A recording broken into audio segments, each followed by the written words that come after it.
You may well have heard of golden visa programs that offer residence and future citizenship to investors in countries like Portugal, in Greece, in Spain, in countries by other names such as Ireland, Latvia, and others. But did you know that Italy has its own golden visa that grants residence to investors? Probably not, because they've done a very bad job promoting it, and it was extremely expensive. But now, not only has Italy made their program easier and more accessible, but they've given it a big price cut.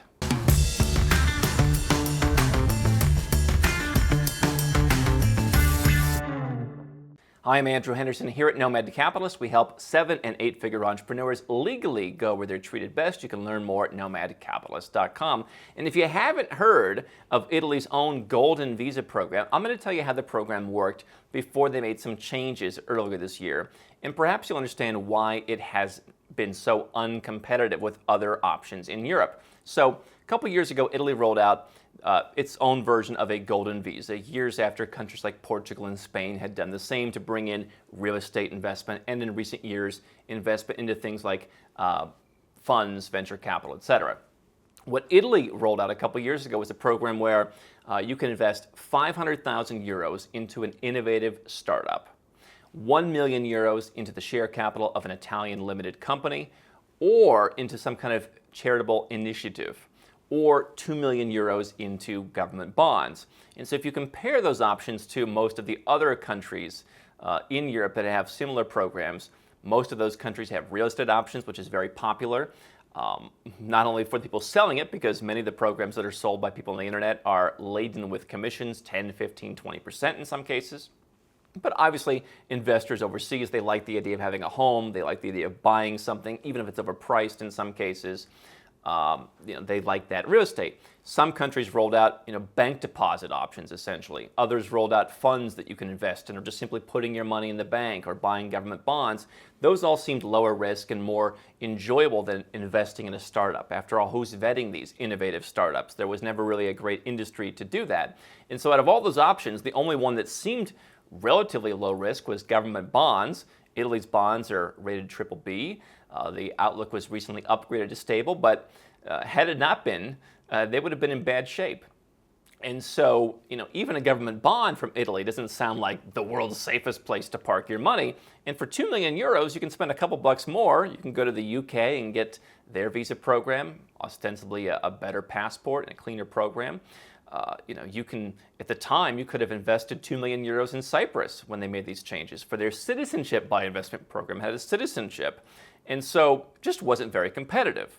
And so now what the government has done through its revival decree passed during the height of the coronavirus, they have made some changes, among other things in the country, to the golden visa program. And what they've done is they've slashed the price of two of the lower priced options in half. So now you can invest 250,000 euros in an innovative startup, or 500,000 euros in an Italian limited company.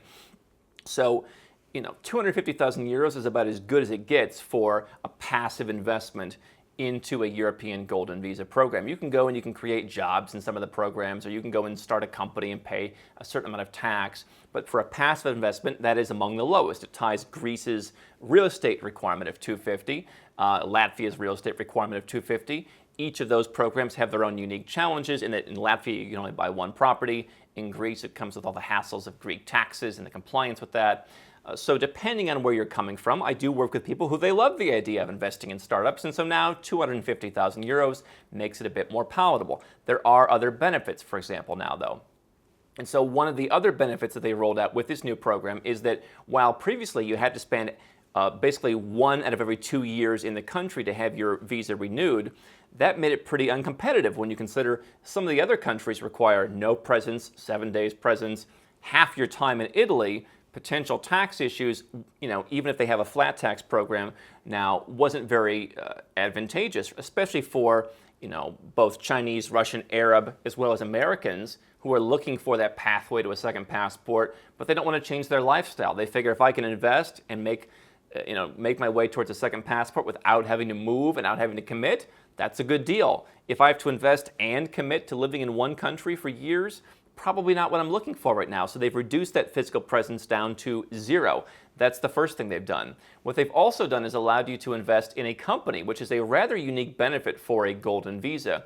Generally, golden visa investments would be made in your own name. Now, we've talked a little bit before about the opportunity for some folks, particularly in the U.S., to use a retirement account through a much more complicated procedure to invest in certain golden visa projects and use like an IRA, for example. That gets a little more complicated. But what Italy is allowing you to do is invest through a company which you can prove you are the actual owner of. And so that could particularly be interesting for Americans who are running businesses overseas through foreign corporations where they have capital that is relatively tied up and that's captive, that they can deploy that capital and have very nominal U.S. tax consequences on that, at least for now, rather than taking the capital out and paying a much higher tax rate.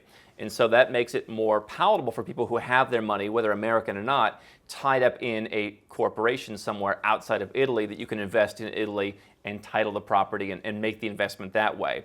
And so that potentially can save you some money on tax. The other benefit that they have put in place in Italy is that unlike some of the other golden visa programs, you will not need to make the investment until you are actually approved for the visa. So rather than going and getting your tax number and opening your bank account and then moving the money in and then making an investment and then applying and then waiting, they're going to say, you do all the application first, we'll screen you, we'll do all the due diligence, and then once you're approved, then you make the investment. And so you're not going to be in a situation where you go out and buy a property, and even though no one that I'm working with is being rejected, there are some people who do get rejected because of criminal backgrounds or because of whatever other due diligence reasons come up. In this case, you have the certainty that not only do you get to have that certainty, but you get to hold on to your cash a little bit longer. You're not investing and then applying, you are applying and then investing.